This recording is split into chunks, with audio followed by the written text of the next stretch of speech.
भेंडी फुल गचर आज परिया चोपा देमी परिया चोपाटा किंतु सेमती डायरेक्ट देमी किंतु बहुत जन कौन करती परिया चोपा को गछमूल एमती ऊपर थोई दियंती सेमती भूल जमा करेनि सेमती हेले होची बहुत सारा एमती मशा होची सृष्टि होता है मशा जन्मिबा सहित माटीर होची बहुत क्षतिकारक होता है कौन फंगस बहुत लगी था जमती प्लांट फंगस सृष्टि हुए रूट फंगस होता है आईटा हूँ भितर जदि पुतिबे ना यहाँ कौन गंध भी सेमती बाहर जदि ऊपर थोदेवे यहाँ पचिवा सहित यहाँ गंध बाहरी थाए एमती माटी खोलीदेवे खोलीदेकी तादर परिया चोपा जहाँ दबार थो ताको देदेवे सेटा हूँ माटी देर पोतिले फंगस लगे सेटा जल्दी डिकम्पोस्ट होता है और सहित यहाँ गोटे विटामिन खाद्य पर साहाय्य करे आईटा दबा द्वारा बहुत जल्दी पची थाए जमी गोटे सप्ताह भितर तो पची जाए ऊपर देले कौन है गोटे गंध करें परिया चोपाटा पचिवा सहित यहाँ गंध बाहरी थाए आईटा जब माटी भितर एमती खोलिकी पोती देवे ना यहाँ कौन गंध आसबनी आईटा बहुत जल्दी कम कर आदि गछ ऊपर एमती थोदेवे ना माटी उपरे तो गचर जमतीका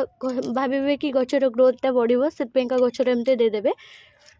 परिया चोपा एमती ऊपर देले ना हेटा लीफ फंगस लगे दिए आ जहाँ सहित गछर क्षति भी करें क्षति बोली कौन गचर हूँ जी भी यहाँ पचिवा सहित ऊपर जो आम दिखती चारि साइड्रे चारि कढ़ आम दिखती थोई दिखती यहाँ पचे पचिकी मशा जन्मे बहुत सारा छोट छोट कीड़ा जन्मे आ से सब गचर डाल केना को नष्ट करें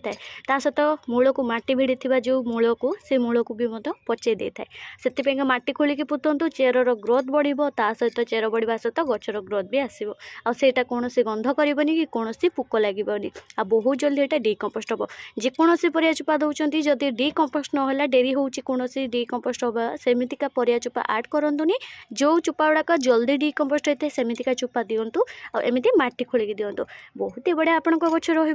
रु बहुत सारा फूल भी मिल बाकी रही पानी को भी व्यवहार करेंगे यहाँ गोटे फर्टिलाइजर फ्रेम बनिक रेडी हो जाए जेहेतु यहाँ बहुत समय है भिजिकी रही है परिया चोपाटा और भिजेक रखिक भी यार पानी को एमती व्यवहार करेंगे ये भी गोटे तरल खत परिका आपण गचर ग्रोथ उपर बहुत जल्दी काम करें।